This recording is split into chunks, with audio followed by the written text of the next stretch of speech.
Hey guys, in this video we're going to take a look at how you can change the zoom controller color and idle opacity on the iPhone 15 series.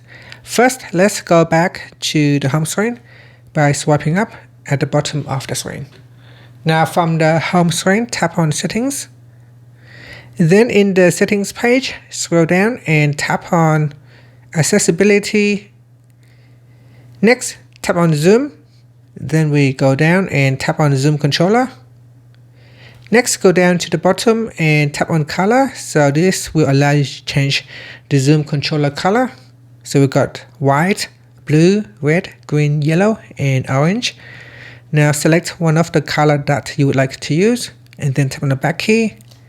The next option is the idle opacity. Now I have it at 100%.